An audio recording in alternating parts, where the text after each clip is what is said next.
So there was an interesting passage this week from the book of Jeremiah. That was our Old Testament reading on Sunday morning. This is one of the passages that I think of as being a salty passage. It is God being mad, quite mad. A lot of people find these types of passages intimidating. They think that God is scary. They think that God is violent, or the God that's depicted in the Old Testament is violent. Is a thing that people like to say a lot that I think is deeply problematic and kind of anti-Semitic. Like, oh, the Christian God in the New Testament's good, but the Jewish God in the Old Testament he's mean. So, and I'm not trying to make light of people struggling with an ancient text that is written in different languages from a culture that's not your own. Like, that's fine. That's totally legitimate. But the easy dismissal of the Old Testament or Hebrew scriptures, I think, is problematic. In any case, I think it is also just almost inverting.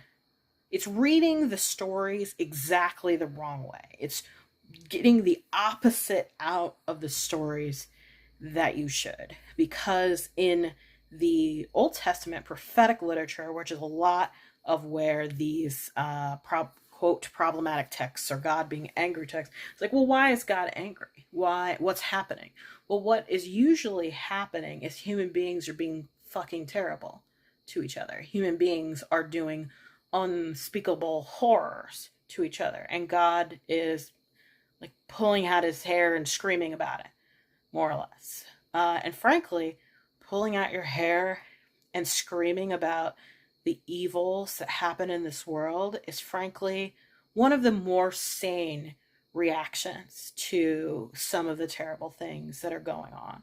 If you are a person who's alive in 2025 and you haven't thought about pulling out your hair because of the heinous shit that is happening on a global stage that we also have to listen to, we have 100% 24/7 access to at every single moment, that doesn't get to you so that you didn't want to pull your hair out at least once, I think you're the problem.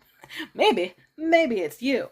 But a lot of times the things that we do to cope with the terrible things that happen in our world is simply to pretend to ourselves that they don't really happen, or we make a false peace around our neck of the woods. Well, it can't happen here, right? It can't happen in my community or my family or my home or my life, or even if it has happened, won't happen now.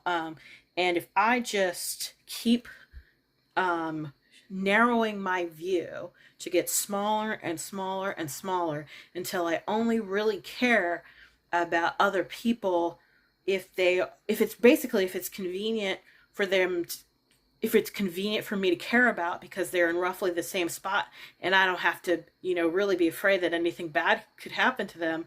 When you've reduced your life to that, you're not really seeing what's going on in the world. You are not present to what is happening to the least of these, to the people who are most vulnerable, to people who do not have the privilege or economic access to change their conditions to be able to get away from certain kinds of circumstances. There's all kinds of privilege that you have to live a relatively safe life. Privilege and luck. But God just doesn't do that, right? Or at least in the Hebrew scriptures and in either the Old Testament or the New Testament, God is not depicted as a person who is far away and just sort of vaguely sad that people suffer.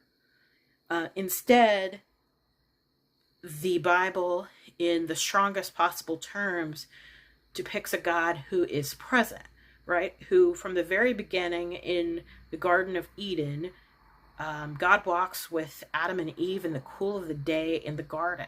They are friends and companions. God is the supposed to be, meant to be, wanted to be the friend and companion of humanity. This ability to be connected to God has been lost, and part of losing that foundational access to love and life and wisdom and sanity meant that human beings turned on one another and have created the kind of heinous shit that we have now. And that's what, when the Bible's mad at stuff, I want to say 95% of the time that is why. There's also some weird stuff that, like I said, ancient book, ancient wisdom. I'm not going to pretend like I understand absolutely everything that happens in the pages of the Bible. I don't. But the vast majority of the time, the anger of God is at the death and darkness that human beings on the regular inflict on each other. And the same is true in this passage about, the same is true in this Jeremiah passage, which I'm going to read.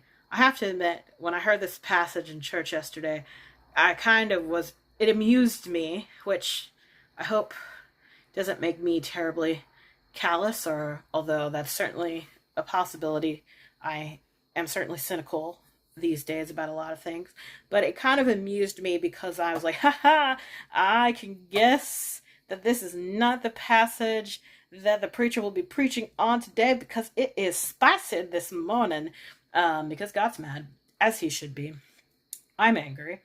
And it wasn't, although in this particular case, usually I get kind of snarky because I think people wimp out of dealing with passages that people find intimidating. And it's unfortunate that clergy do that, or in the habit of doing that and not wanting to approach these things, because then how are you ever going to learn to deal with the more difficult passages? But then they know as well as I know that a lot of people, they don't want to hear it, right? So it's a little bit of a catch-22. Personally, I'm on the poke the bear side of the personality equation. So I'm like, I don't care if you want to hear it, you need to hear it. But anyway, I'm not an ordained person, because you know what? I probably will never be an ordained person, because I would rather poke the damn bear and then see what happens. Anyway, this is Jeremiah chapter 4, verses 11 through 12, and then verses 22 through 28. At that time it will be said to this people and to Jerusalem, a hot wind from the bare heights in the desert toward the daughter of my people, not to winnow or cleanse, a wind too full for this, comes for me. Now it is I who speak in judgment upon them. For my people are foolish. They know me not. They are stupid children. They have no understanding. They are wise in doing evil, but how to do good they know not. I looked on the earth, and behold, it was without form and void, and to the heavens, and they had no light. I looked to the mountains, and behold, they were quaking, and all the hills moved to and fro. I looked, and behold, there was no man, and all the birds of the air had fled. I looked, and behold, the fruitful land was a desert, and all its cities were in ruins before the Lord, before his fierce anger. For thus says the Lord, the whole land shall be a desolation, yet I will not make a full end. For this the earth shall mourn, and the heavens above be dark. For I have spoken, I have purposed, I have not relented, nor will I turn back. And this is the word of the Lord. So, it is tempting, I think, to read a passage like that and, again, be afraid of it. I don't think so. I think that the judgment of God is an everyday reality that human beings experience. Now, unfortunately, in the United States, where we have a very overtly loud-mouthed Christian culture, right? Like everyone could probably list the things that, say, the Christian right in the United States thinks would bring God's judgment upon you, right? They'd be like, oh, yep, them Christians, they're afraid of sex, they're afraid of gay people, they're afraid of their non-traditional gender expression or roles, they're afraid of if you say too many bad words, God will be mad at you. Um, and yeah, they think that if that women are responsible for the sexual impulses of men, and I don't know, probably some other, what I would call kind of performative Christian virtues, and they're usually performative white Christian values. So yeah, these are not the things that God cares about the most. And it's actually not hard. So it's hard to figure that out in the sense that when you are a part of a community, of any community, not just a Christian, right, but of any community, you are culturally brainwashed by the values of your community. Like, that is what a worldview is. You come prepackaged with a worldview. Are all worldviews authoritarian? No. Are all worldviews intentionally fideistic, which is a word that means basically believe and do what I say without questioning it? No. So there are things about the Christian right that are certainly authoritarian and moralistic, but every culture comes preconditioned with things that to you are foundationally true and unquestionable, right? So when we talk about different religious perspectives, it is helpful to remember that even if you find one you hate, say you really dislike the Christian right or religion in general, Christianity in general, whatever it is, but you still have a religious perspective. You have one. It might be opposed to this one, but you still have one. You still have ideas that you don't know how to question. That is literally what worldview is. And if you ever learn anything about worldview, you should learn that you have one. And the trick is not have a perspective. That's not possible to be some blank slate, tabula rasa, unbiased human. That's not a thing that human beings can do. The best you can really do is try to learn to be aware of what your worldview is and what your biases are for good or for bad, and kind of interrogate them and sit with them and not cling to them so tightly or use them to like oppress other people. Anyway, that's a little bit afield from the question of like what judgment is, but I bring that up to say that we kind of have these questions answered already before we come to the biblical text, before we come to the story that God wants to tell you. And it is helpful to be able to acknowledge that you have a set of ideas that you already bring to the table, and that might not be, and spoiler alerts, it's not what the Bible's trying to tell you. Like, there is a corrective lens that the Bible is trying to put on how you read and interpret the world. Calvin, and don't mistake me for a Presbyterian because I'm about to quote Calvin. Calvin is a genius.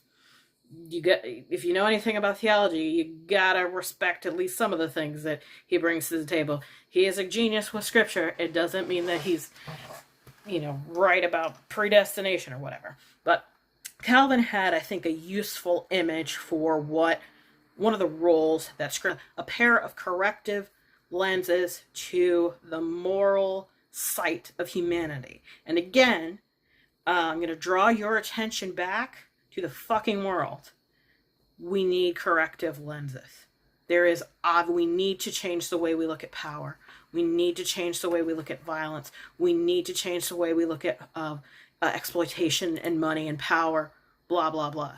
So, and those are, I kind of spoiled my own story. Those are the things that the Bible is most concerned about. And it's sad that modern contemporary Christianity, or at least that you would encounter in a church, doesn't really care about power, sex in the right way, and violence or money, right? Like those are the big ones that uh, the Bible certainly is, and violence and power being by far, I think, the a narrative thread that the Bible is just preoccupied with. I mean, if you think about, I'm not going to talk about the Garden of Eden story, but I am going to, just because time, talk about what happens afterwards with Cain and Abel. It's like the very first fruit of the dissolving relationship between human beings and divinity is violence. Like that is what the Cain and Abel story is about. People who should love each other, brothers, family members, people who should be part of the family of God, turning on each other and killing one person, killing another. And in the great prologue, that is the first 11 chapters of Genesis, you get story after story of the violence of human beings, culminating in the flood story and the Tower of Babel story. So you can read the flood story poorly and read it as a, well, God was mad and he destroyed the world kind of story. You can do that. Or you can read it as that God was mad and destroyed the world is an interpretation of an event that happened, which is colossal flooding that ended the Ice Age in the ancient world, which is the thing that would have happened.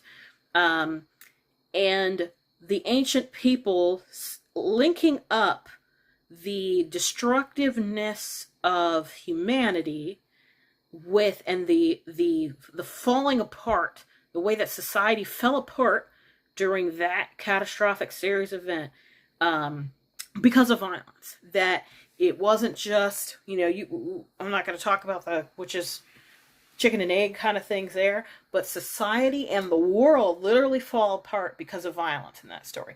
And the similar thing happens in the Tower of Babel story, but I'm not going to talk about that now. The other thing, but that's also what's happening in this passage here and I'm going to do the latter part of the passage before I do the front part, because that's what I've been babbling about, is when this part where it says, I looked on the earth and behold, it was without form and void. That is supposed to bring you back to Genesis 1, verse 1. This is, in the beginning, God created the heavens and the earth, and it was without form and void. He's practically quoting Genesis 1:1. So God is undoing creation.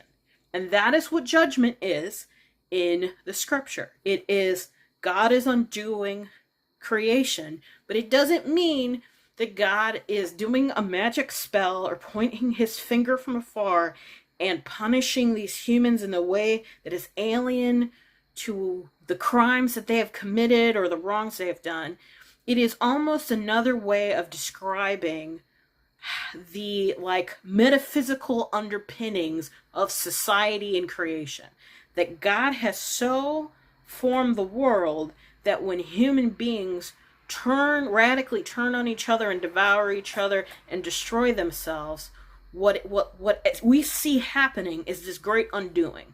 We see the self-cannibalizing of wicked organizations, but in a way that includes the natural world, right? So the biblical imagination isn't seeing human beings are unnatural and the world is natural, which is like how we talk. We talk like human beings aren't a part of the natural world, like cities and whatever. Those are artificial, whatever. It's all nature. It's all nature. We're part of nature. If nature's a thing, we're part of it. We're not that special.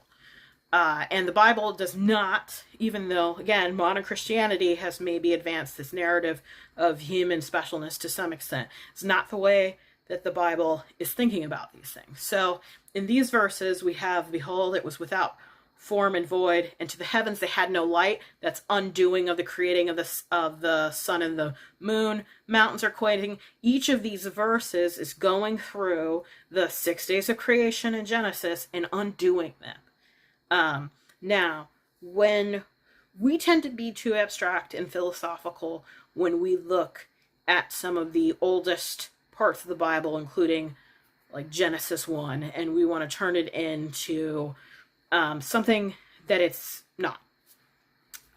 So it's not a, it wouldn't be like a discrepancy in the mind of the author to go from saying the earth is without form and void, I'm sorry, to say the earth is without form and void, the mountains are quaking, there's no human beings, the birds are gone, the fruitful land was a desert, and all of its cities were in ruins. Like for us, would be like, well, in Genesis 1, there weren't any cities. Even when they're writing Genesis 1, you write stories of creation for the present. You ain't writing them for the past.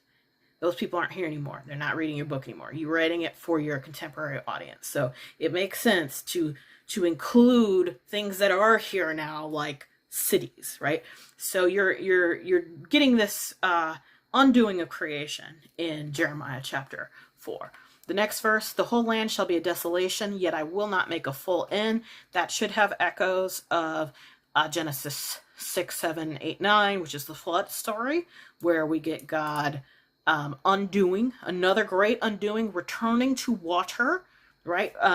The earth is formed out of water and then returns to it in the flood stories. Here, the earth is being unmade and being desolate, but it's not being made a full end. It's not being fully reduced to its constituent elements, so to speak. But it is a pretty serious undoing, because it ends with, for the earth shall mourn and the heavens above be dark. I have spoken, I have purposed, I have not relented, nor will I turn back. So I have spoken. Again, that's paralleling the first chapter of Genesis, where God is speaking reality into existence. Now let's go back up, because I didn't finish my thought about the first part of this passage, which is the now it is I who speak in judgment upon them. Well, we did talk about that. We talked about judgment is not for puny vices. It's not for your masturbation habit, okay? Like, that could get out of control. It's not the thing that God cares most about. He cares more about whether you have it in your heart to kill another human being. Whether you want to oppress and take away, whether you would steal and kill and destroy just so you have something more than your neighbor does, right? So like American politics right now, appall God because one group of people does not care about the suffering of another group of people and will kind of do anything to win. So yeah, so when these people say that they're Christians and they will do anything to win, or they're white supremacists, or they're anything that says me, to be rude about it, fuck them. Like, don't listen to people like that. Like, they haven't learned anything. If you can't reject violence, you know nothing. If you're someone who you think saying the F word a few times is this horrible sin, but you condone violence or sexual violence of any kind, or you are okay seeing people who don't have enough to eat or whatever, like you're willing to sacrifice stuff for some kind of ideological purity, or you want to force people to have the same religion you are, none of that stuff is okay, because God never condones violence. And it is, in fact, violence is a cause. It's both a symptom of the disease and a cause of further uncreation, especially in the Hebrew scriptures, but it also shows up in the New Testament. But anyway, so there's this little passage, which I think this certainly spoke to me about just the sad state of the church right now, of both, and I include liberals and conservatives here out, but the people who support the far right, white Christian nationalists, those kind of folks, MAGA, like, they're certainly more lost. And I think this describes them well. My people are foolish, right? And that's one of the sad things that a lot of these, sometimes evangelicals and certainly fundamentalist groups, what they want to do is make the judgment of God be about people who aren't even the people of God.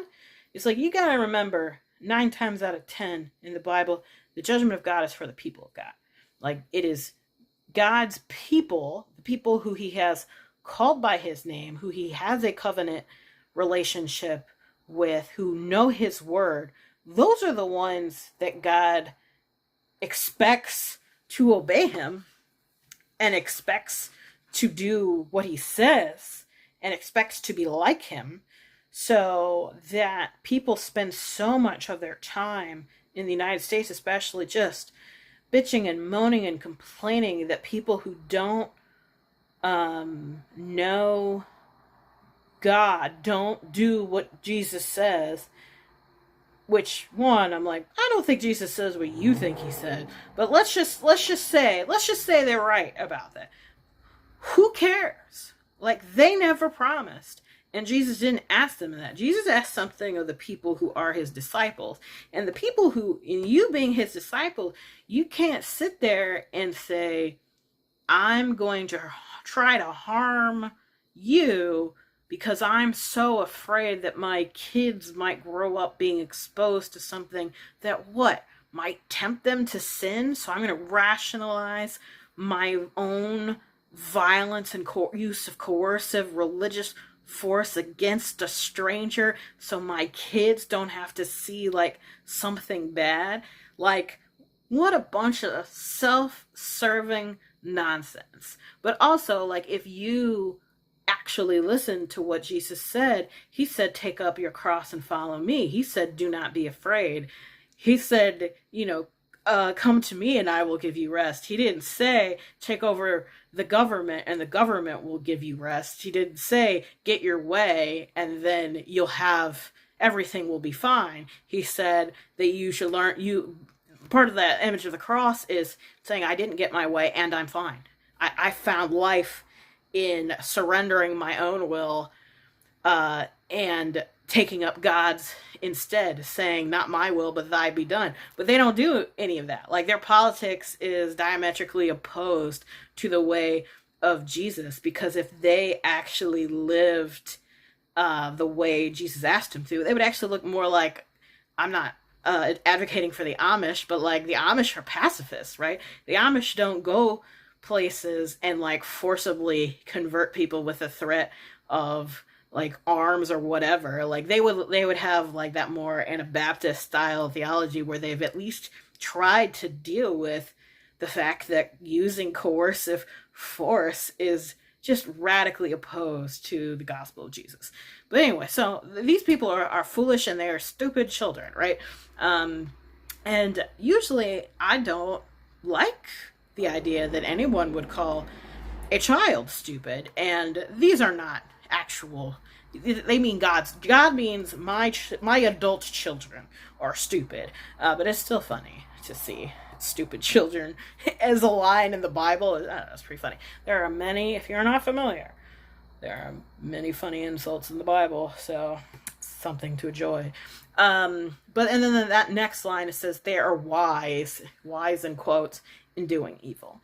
And I think like that's the saddest thing about what happens in the United States right now, is that you have these groups, and I'll pick up because it's in the news, like Turning Point USA and the MAGA crowd, who think that they are Christian, but the only thing that they are wise in is pursuing evil, is doing things that God would not have them do.